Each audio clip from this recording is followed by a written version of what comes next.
Resident Evil 3 Remake is one of the most misunderstood games in the entire series, and let's be real, I get why. It's short, it cut out a ton of content. Nemesis, one of the most iconic villains in survival horror history, got done dirty. For a lot of fans, this remake didn't live up to the hype, and I respect that. But here's the thing, I played this game more times than I should admit, and despite its flaws, I still like it, and most importantly, I love this version of Jill Valentine. This isn't classic Resident Evil 3 with live choices and branching paths. This is a reimagining, a modern action horror game that puts Jill at the center of a city-wide nightmare and shows us a side of her we've never really seen before. So today, we're diving deep into what works, what doesn't, and why this remake might actually deserve a second look. Run! Here they come! In here! There's so many. Once you hit the streets of Raccoon City, Capcom puts the pedal to the floor, and for a while, it's awesome. I love this part of the game. You're running through alleys, dodging flaming wreckage, getting ambushed from every direction. It's chaotic, intense, and gives you that perfect feeling of a city being torn apart by the T-virus. You've got shopfronts still lit up, newspapers scattered on the floor, infected civilians screaming in the distance. It's immersive as hell. You really feel like the outbreak is happening in real time, and Jill's just one survivor caught in the middle of the mess. The layout encourages some light exploration, not too much, just enough to find ammo and some upgrades. And for a hot second, you think this could be as open-ended as Resident Evil 2 Remake, but then it's over, just like that. Raccoon City is gorgeous, but this section is criminally short. I wish we could have stayed a bit longer. Imagine if Nemesis kept hunting you while you explore more of the city. Gas station, the hospital, rooftops, alleys. Let me breathe in that destruction a bit more before pushing me underground. Instead, we're thrown straight into the sewer, where the lighting is creepy, the tunnels are tight, and the enemies, they're okay I guess. You get ambushed by the Hunter Gammas, which yeah, they're kinda gross, but it really never gets scary. There's no tension, no zombies rising out of the water, no real reason to be afraid down there. The sewer could have been terrifying, but instead it's just a pit stop. To begin vaccine synthesis, place the materials in the chamber. Synthesis? I have to make it myself? Alright, gotta figure this out. Resident Evil has a reputation when it comes to its puzzles. We love our weird emblems, arbitrary keys. You need the blue diamond to open the door with the eagle crest next to the typewriter kinda nonsense. But Resident Evil 3 Remake, not so much. There are puzzles technically, but they're kinda like errands. You've got the power plant puzzle where you gotta turn the switches to restore electricity. Cool in concept, but mostly just walking around and praying the bugs don't crawl inside your throat.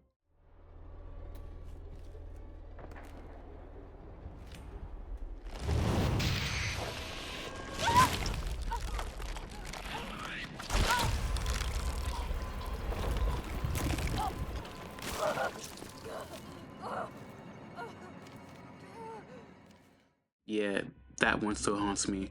Then there's a train puzzle where you have to manually reroute the subway. Honestly, that one's probably the best in the game.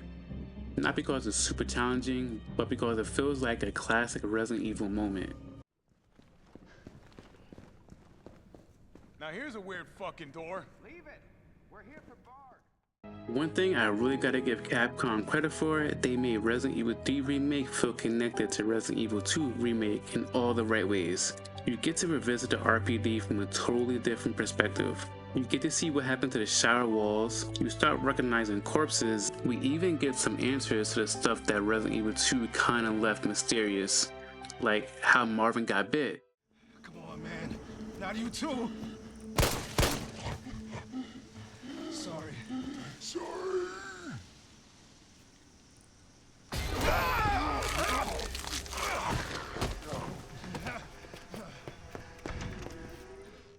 Yup, you actually see it happen, and it hits a little harder knowing what's going to happen later. Then there's Kendo. You see him again, still in the shop, and you get to hear him talking to his daughter before things go south. It's alright, Pumpkin. It's alright. That's a good girl. It's tragic. These are the little moments that make this world feel bigger than just one story. And let's be real, for all the stuff this game cuts, there's still a lot that actually works. The action is tight, the RE engine looks phenomenal, the shooting feels punchy and responsive, the enemy animations are smooth, the environments are dense and detailed. Jill's movement is fluid, the dodge system when it actually works feels amazing. Like you hit that perfect window, time slows down, and you get to turn around and headshot a zombie. It's satisfying as hell. The tension builds during chase scenes, the ambience in the RPD is spooky, and Jill's final moments before the railgun are pure action movie energy. So yeah, while the game is short and doesn't go as deep as some of the fans wanted, the stuff that is here, it's polished, it's fun, it just needed a little bit more of it. Carlos, Tyrell, you have your orders. You need to go back out into the city and find Nathaniel Bart. This isn't the last man out of town, right? Do not worry. Once the civilians are safe, the train will be back. It's alright, you go on ahead. I'm not gonna die on you, leave you in a cold, cruel, Carlosless world. Okay. Carlos is that guy, man. He's all charm, one-liners, shaggy hair, a smooth-talking flirt who somehow makes being in a zombie apocalypse feel like a first date. He's like if Leon had more personality and less rookie energy. But what I love most about Carlos in this game is that he's not just some comic relief. Yeah, he jokes around and flirts a little bit too much, but underneath that, he's a good guy in a bad situation who genuinely wants to do the right thing. He's working with the UBCS, but he's not drinking the Umbrella Kool-Aid. He knows something's off. My God, Jill knew all along. And she trusted me anyway.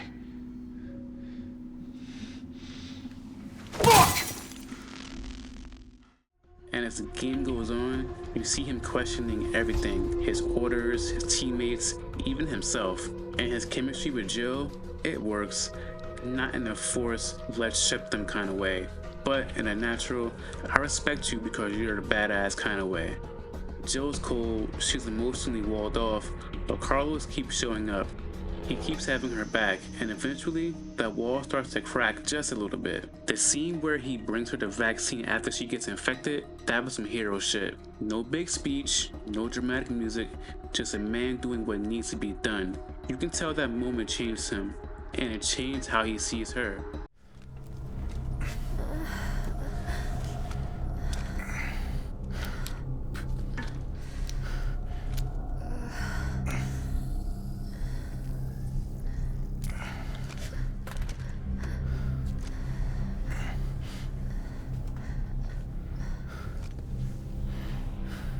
Come on. This shit better work. Carlos may not get as much screen time as Jill, but he plays his role perfectly. The grounded, loyal, occasionally reckless soldier who reminds Jill and us that not everyone out here is lost.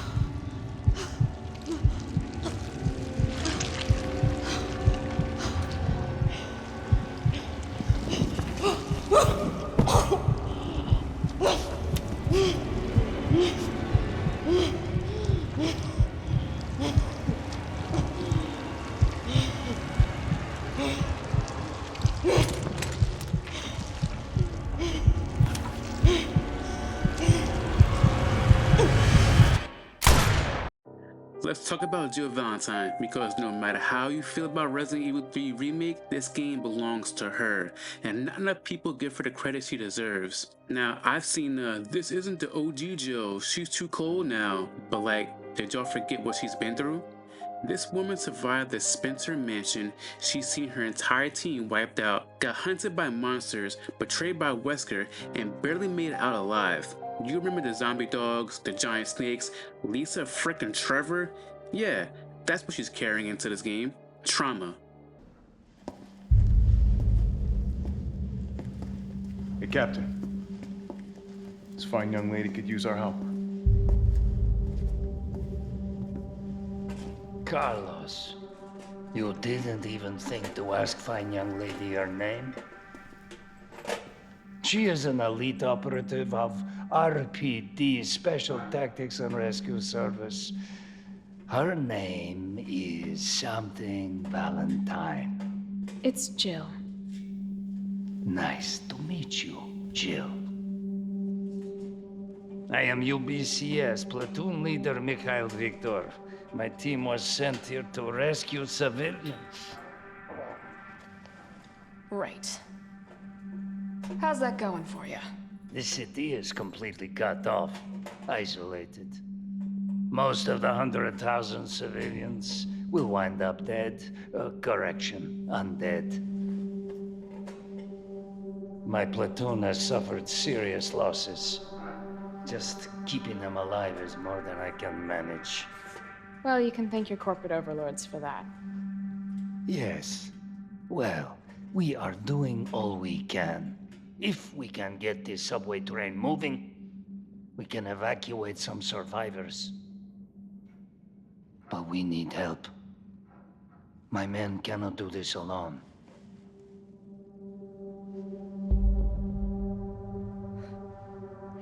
All right.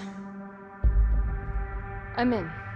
So by the time Resident Evil 3 Remake starts, she's not cracking jokes or playing it cool. She's broken, she's traumatized, and she's done running. This isn't rookie Jill, this is battle-hardened Jill, emotionally shut down and 5 steps away from snapping. She's got insomnia, PTSD, pills on the nightstand, she's trapped in her apartment, physically and mentally, and then out of nowhere, boom, Nemesis Kool-Aid mans himself through the wall, and Jill has no choice but to go back into survival mode. And the thing I love most, she never stops moving forward. Jill gets beat up in this game, zombies, flamethrowers, rockets, falling through buildings, but she doesn't fold, she doesn't whine, she just keeps going. She's sarcastic, but not for laughs. It's a defense mechanism. She's cold because she has to be. She's sick of Umbrella's bullshit and she's tired of being hunted. And to me, that version of Jill is the realest we've ever seen her. You even got a glimpse of that version in the Resident Evil 1 remake when she confronted Barry. She's always had that no-nonsense edge to her. Resident Evil 3 Remake just turns it all the way up.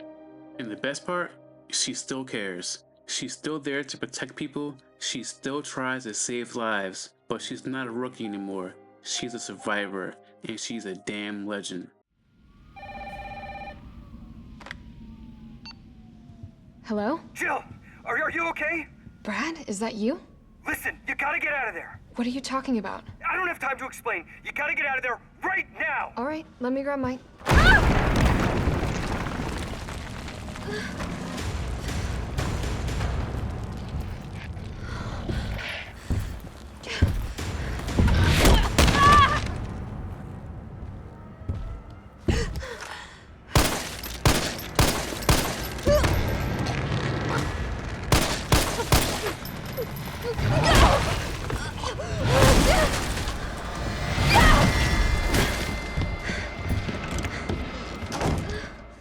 Now look, we gotta talk about Nemesis, because this man went from being an absolute icon of survival horror to basically just being a glorified set piece.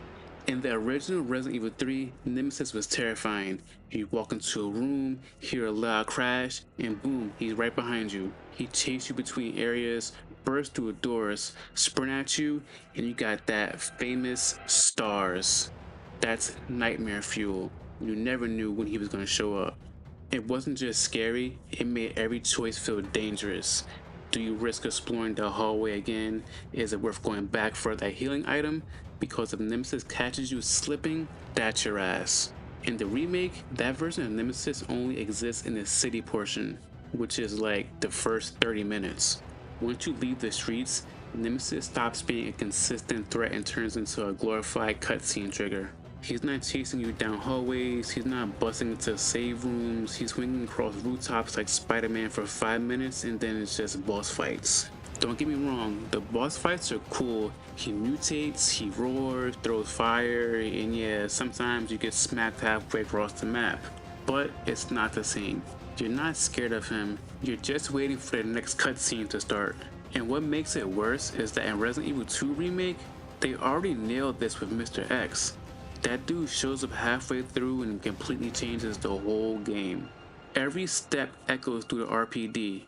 Every creaky floorboard has you holding your breath. So why didn't they just apply that same formula to Nemesis?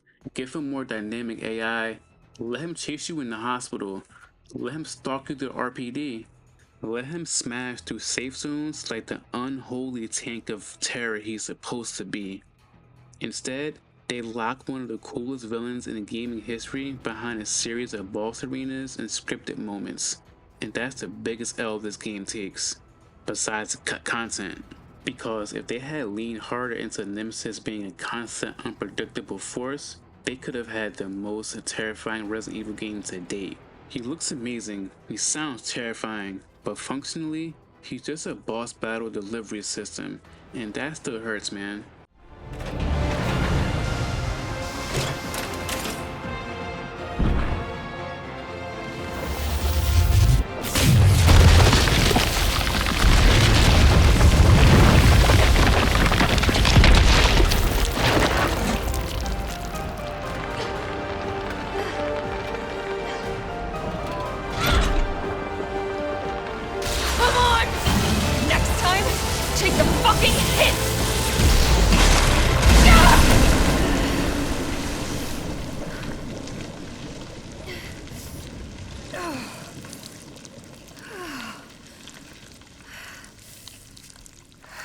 Good riddance. Resident Evil 3 Remake is one of the most frustratingly fun games in the series. It's short, and yeah, it fumbled the bag with Nemesis, no question. But even with all that, I still come back to it from time to time, because when it does hit, it hits hard. The city section is a thrill ride. The RE engine is still a damn flex. Jill's character is the best she's ever been, and Carlos is that guy. Also, can we talk about Jill picking up that comically oversized railgun at the end? Like she's been bench pressing Resident Evil bosses since 1996? Like, how? You had a concussion like 2 cutscenes ago. But it's moments like that that make this game fun. Big, loud, and ridiculous. But with just enough heart to make you care. So, no, this remake doesn't live up to the original for a lot of fans. And that's fair.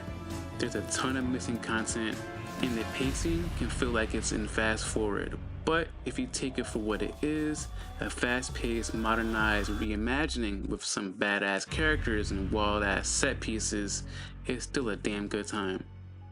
Anyways, those are my thoughts. Let me know in the comments how you feel about Resident Evil 3 Remake. Were you one of the fans who loved it, hated it, still mad about the clock tower? I get it. Drop a like if you think Jill deserves more love, and subscribe if you want more retrospectives like this.